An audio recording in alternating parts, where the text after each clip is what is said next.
All right, happy Sunday, everybody. Um, I was hoping to do a video with some footage of driving and stuff like that, but since the race got canceled and we're just going straight into the indoor season, I thought I'd do a quick one about what Troy asked about camber and caster and all that stuff, and also touch on just general prep, just for the test and tune. If we have one this Saturday, it'd be great. Just so you show up ready and just give yourself the best chance to start the season off on a good foot. Um, so, right. So when I asked what you guys were interested in, I guess camber and all the angles were important.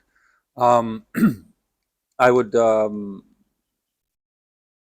I would encourage you to just also supplement what I'm about to say with just some videos. Like Tony Sport does a good job. They break it down in each individual setting, and they also have videos on desired outcomes. So if you want more steering, less steering, more rear traction, more front traction, that sort of stuff.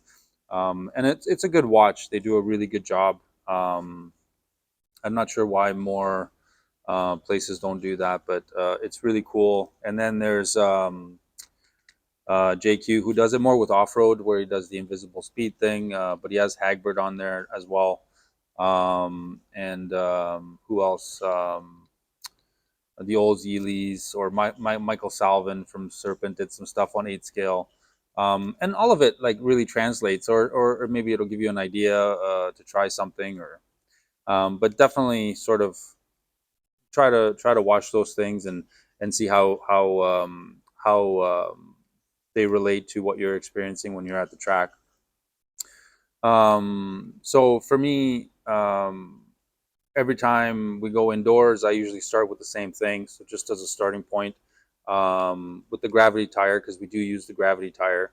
So typically, what I've done in the past is, if there is a setup from one of the pro drivers, it's important that that setup is using the same tire. So I usually look for someone that usually is racing in the States indoors, because the gravity tire really is predominantly, if only or only, used in the United States. They use Matrix, I think, in Europe, and those setups don't translate very well to the gravity tire. I've tried it over the past few years, but I typically will look at like Kev's setup, or Isaac, or like when Reinhard comes here to race, or Hagberg comes here to race, at the NYGP, and the other guys, the local guys, like, or the North American guys at the Roar Nationals.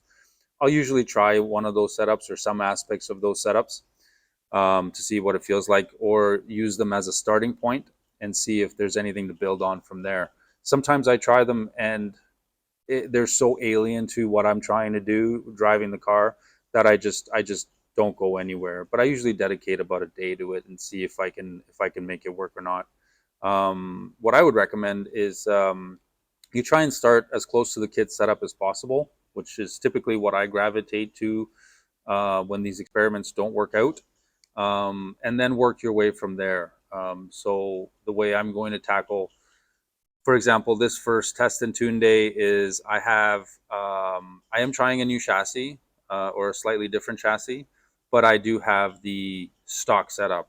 As far as all the shims are concerned, the only thing that is different from the stock setup, other than the chassis, is I'm running a slightly, like, one step or half step softer spring front and rear, and I typically prefer the same spring front and rear.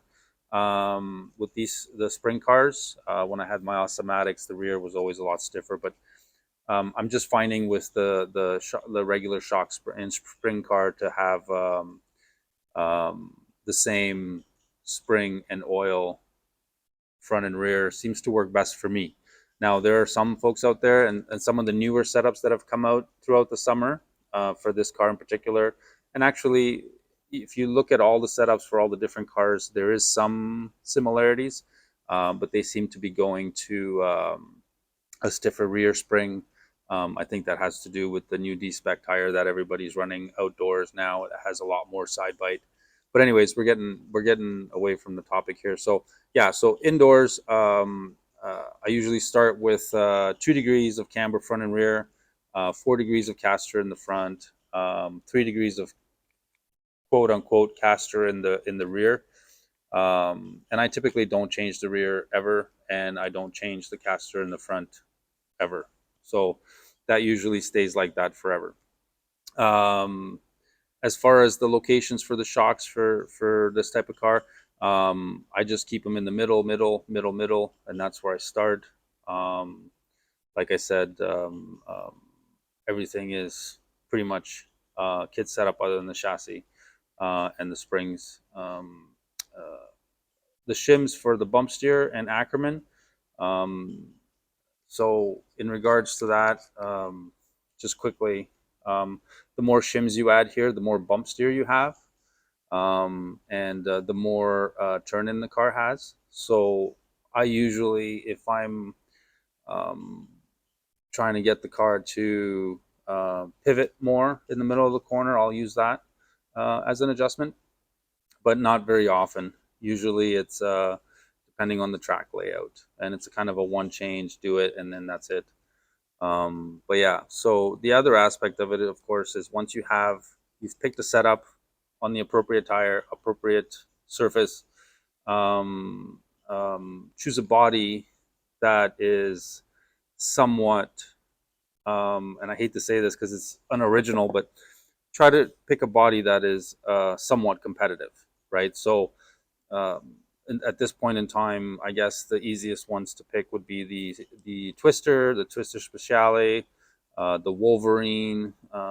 Those are kind of the ones that I run, and I try to keep it simple because the body is such a big part of the sort of performance equation, right? So first thing first always is tires, right? If tires are open, tires are the main thing. But since tires are spec'd, then the next thing that has the biggest impact on things is the body, right? So I have I have a twister and a twister speciale, and I'll try both to see which one will work. I don't know which one will work, to be honest.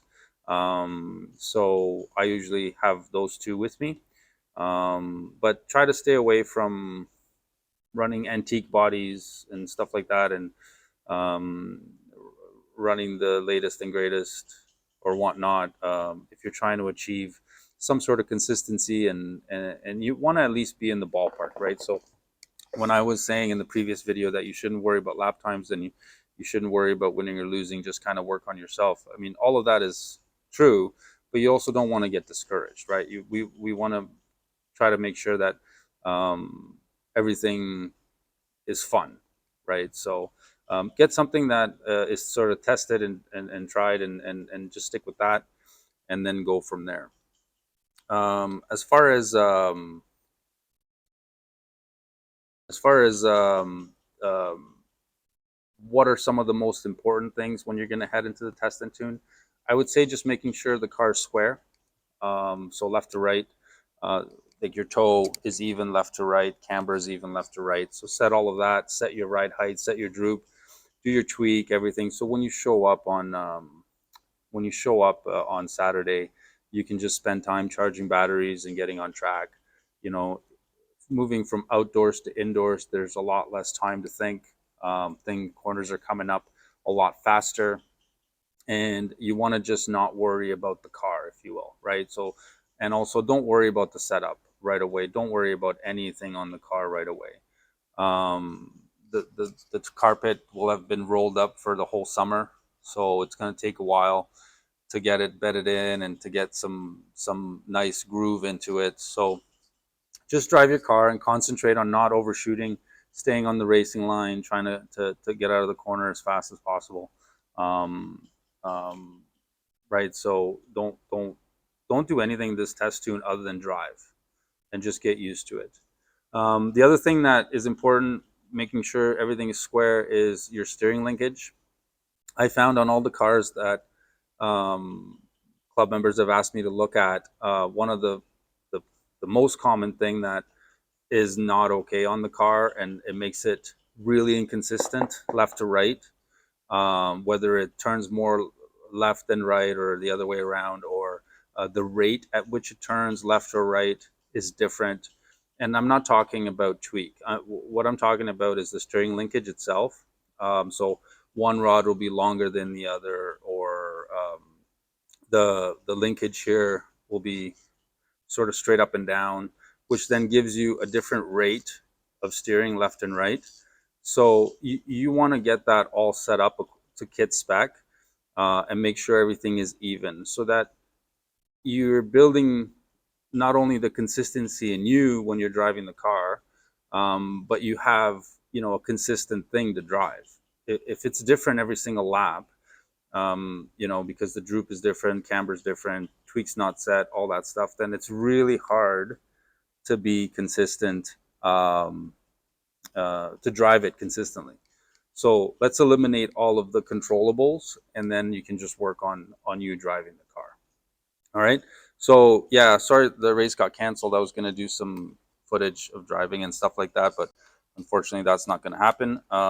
So yeah, I guess we'll see you guys on Saturday. Cheers.